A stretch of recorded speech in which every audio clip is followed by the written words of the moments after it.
എരുമേലിയിൽ ശബരിമല തീർത്ഥാടകർ സഞ്ചരിച്ച ബസ് നിയന്ത്രണം വിട്ടുമറിഞ്ഞ അപകടം 4 പേർക്ക് പരിക്കേറ്റു. ദേവസ്വം ബോർഡ് പാർക്കിംഗ് മൈതാനത്ത് നിന്ന് ബസ് സമീപത്തെ തോട്ടിലേക്ക് പതിക്കുകയായിരുന്നു. പരിക്കേറ്റവരെ കോട്ടയം മെഡിക്കൽ കോളേജ് ആശുപത്രിയിലേക്ക് മാറ്റി. എബിൻ ജോസ് ചേരുന്നുണ്ട് കൂടുതൽ വിവരങ്ങളുമായി. എബിൻ, ഈ പരിക്കേറ്റവരുടെ ആരോഗ്യനില എങ്ങനെയാണ്? എന്തൊക്കെയാണ് ഈ വിഷയത്തിൽ നമുക്ക് ലഭിക്കുന്ന വിവരങ്ങൾ?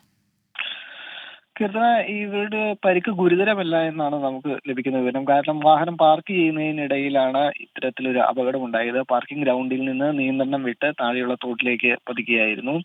അപ്പോൾ തന്നെ അവിടെ ഫയർഫോഴ്സും അതുപോലെ തന്നെ പോലീസും സ്ഥലത്തെത്തി രക്ഷാപ്രവർത്തനം നടത്തി വാഹനം കരയ്ക്ക് കയറ്റിയിട്ടുണ്ട്. അതോടൊപ്പം തന്നെ പരിക്കേറ്റവരെ കോട്ടയം മെഡിക്കൽ കോളേജ് ആശുപത്രിയിലേക്ക് മാറ്റി. 4 പേർക്കാണ് പരിക്കേറ്റത്. 12 പേരായിരുന്നു ഈ സമയത്ത് വാഹനത്തിനുള്ളിൽ ഉണ്ടായിരുന്നത്. ഇവരുടെ പരിക്ക് അത്ര ഗുരുതരമല്ല എന്നാണ് ഇപ്പോൾ നമുക്ക് ലഭിക്കുന്ന വിവരം. ശരി, എരുമേലിയിൽ ശബരിമല തീർത്ഥാടകർ സഞ്ചരിച്ച ബസ് മറിഞ്ഞ അപകടം. പരിക്കേറ്റ തീർത്ഥാടകരെ ആശുപത്രിയിലേക്ക് മാറ്റി. ആരുടെയും പരിക്ക് ഗുരുതരമല്ല എന്ന വിവരമാണ് ലഭിക്കുന്നത്. എബിൻ ജോസാണ് കൂടുതൽ വിശദാംശങ്ങൾ നൽകിയത്.